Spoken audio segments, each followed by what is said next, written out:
Friends, बढ़ती हुई गर्मी में तमाम कोशिशों के बाद भी यदि आपके प्लांट ने ग्रोथ रोक दी है, पौधे में फूल नहीं आ रहे हैं, पत्तियां पीली पड़ रही हैं, या प्लांट्स फूल तो दे रहे हैं लेकिन फूलों की संख्या बहुत कम है और छोटे छोटे आकार के आते हैं। साथ ही एक सबसे बड़ी समस्या, प्लांट की जो कलियां हैं फूल बनने से पहले ही गिर जाती हैं।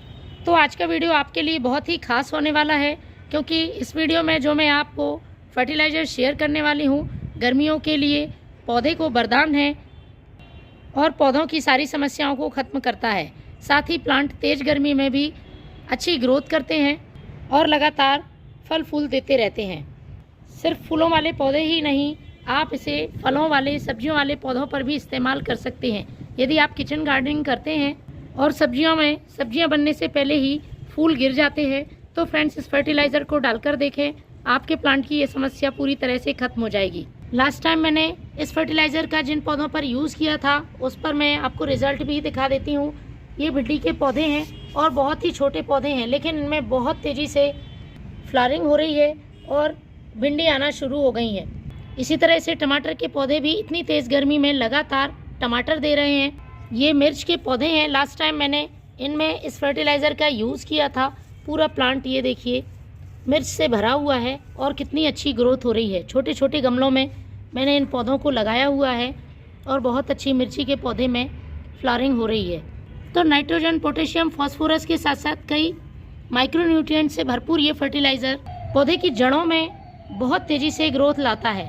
जब भी आपको लगता है कि आपके प्लांट की ग्रोथ अचानक से रुक गई है, तो आपको अपने प्लांट पर इस फर्टिलाइज़र का यूज़ ज़रूर करना है। देखिए कितनी तेज़ गर्मी में भी गुलाब के पौधे में लगातार नई ग्रोथ हो रही है। जब तक पौधा नई ग्रोथ नहीं करेगा, प्लांट में लगातार फूल नहीं आएंगे। कलियाँ भी देखिए कितनी मोटी मोटी निकल कर आ रही हैं और फूलों का साइज़ भी काफ़ी बड़ा है। तो चलिए शुरू करते हैं इस फर्टिलाइज़र को बनाना।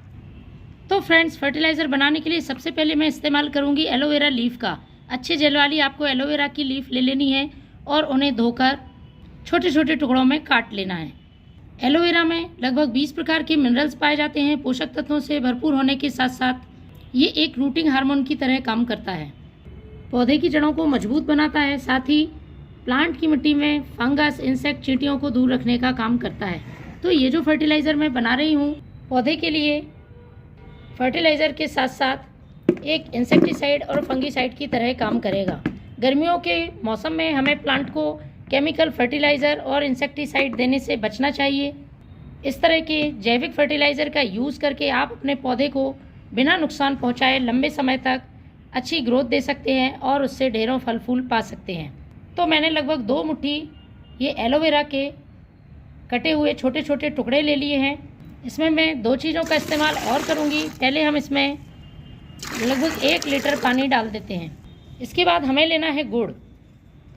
गुड़ का उपयोग पौधों के लिए 2 तरह से फ़ायदा पहुंचाता है। पहला, प्लांट की मिट्टी को उपजाऊ बनाता है, उसमें गुड बैक्टीरिया इंक्रीज़ करता है। गुड़ में फास्फोरस, आयरन के साथ साथ कई पोषक तत्व मौजूद होते हैं। और दूसरा, जो भी हम फर्टिलाइज़र बनाते हैं, गुड़ का उपयोग करने से उसकी फर्मेंटेशन प्रोसेस तेज़ हो जाती है और फर्टिलाइज़र कम समय में तैयार हो जाता है। बहुत से लोगों को डाउट होता है कि गुड़ का उपयोग करने से प्लांट में चींटियाँ लगती हैं। तो फ्रेंड्स, आपको कच्चा गुड़ अपने पौधों पर इस्तेमाल नहीं करना है। जिस तरीके से मैं बता रही हूँ उस तरीके से यदि आप अपने पौधों पर इसका यूज़ करेंगे तो पौधे को किसी तरह का कोई नुकसान नहीं होगा और चींटियाँ भी नहीं होंगी। आपको लगभग 5 से 10 ग्राम गुड़ ले लेना है और उसको थोड़े से गुनगुने पानी में इस तरह से घोल लेना है। तो इस गुड़ को भी मैं इसी में डाल देती हूँ। तीसरी चीज़ का इस्तेमाल पौधे में एक नेचुरल इंसेक्टिसाइड और फंगिसाइड की तरह काम करेगा। तो ये है नीम की पत्तियाँ। ये ताज़ी नीम की पत्तियाँ हैं। यदि आपके पास ये नहीं है तो आप सूखी हुई नीम की पत्तियों का भी इस्तेमाल कर सकते हैं। मेरे घर पर नीम का पौधा लगा हुआ है, इसलिए मैंने ये फ्रेश नीम की पत्तियाँ ले ली हैं। नीम की पत्तियों में एंटी बैक्टीरियल और एंटी फंगल प्रॉपर्टीज़ होती हैं और पौधे को इंसेक्ट, फंगस से बचाने का काम करती हैं। तो 2 मुट्ठी मैंने इसमें नीम के पत्ते डाल दिए हैं। यदि नहीं है आपके पास ये नीम के पत्ते, तो आप 2 छोटा चम्मच नीम खली पाउडर का भी इस्तेमाल कर सकते हैं। अब अच्छी तरह से आप इसको मिला लें और इसको आपको ढककर रखना है सेमी शेड एरिया में लगभग 7 दिन के लिए। 7 से 8 दिन में ये पूरी तरह से फर्मेंट हो जाएगा। यदि आपके पास ज़्यादा समय है तो आप इसे 20 से 25 दिन के लिए भी फर्मेंट होने के लिए रख सकते हैं, लेकिन गर्मियों के दिन हैं तो 1 हफ्ते में ही ये तैयार हो जाता है। तो मैंने 1 हफ्ते पहले इस फर्टिलाइज़र को बनने रखा था। कुछ इस तरह से ये बनकर तैयार होगा। पानी का कलर पूरी तरह से चेंज हो गया है और पूरा फर्टिलाइज़र अच्छी तरह से फर्मेंट हो गया है। इसको चेक करने का तरीका है, आप देख पा रहे होंगे, ये जो मैंने एलोवेरा डाला था देखिए पूरी तरह से गल गया है। इसके सारे पोषक तत्व पानी में मिल गए हैं। लेकिन हमें इसे डायरेक्ट अपने प्लांट पर यूज़ नहीं करना है। यूज़ करते समय 2 बातों का ध्यान रखें। सुबह या शाम के समय इसका उपयोग करना है। तेज़ धूप में आपको इसका इस्तेमाल नहीं करना है। दूसरा, आपको बिना डाइल्यूट करे इसका इस्तेमाल अपने प्लांट पर नहीं करना है। तो डाइल्यूट करने के लिए जितना भाग आप फर्टिलाइज़र का ले रहे हैं उसका 10 से 12 गुना पानी आपको मिला लेना है। और यदि आप प्लांट को स्प्रे कर रहे हैं तो आपको इसमें सादा पानी की मात्रा थोड़ी और बढ़ा लेनी है। कहने का मतलब थोड़ा ज़्यादा डाइल्यूट कर लेना है।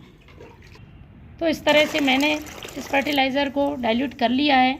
अब हमें इसे अपने सभी पौधों को पॉट की साइज़ के हिसाब से मिट्टी में डाल देना है। इसी तरह से आप अपने सभी पौधों पर इसका स्प्रे कर सकते हैं। तो महीने में 1 बार इस फर्टिलाइज़र का यूज़ विशेषकर अभी गर्मियों में अपने पौधों के लिए ज़रूर करें। पौधे आपके तेज़ गर्मी में भी हरे भरे रहेंगे। Thank you.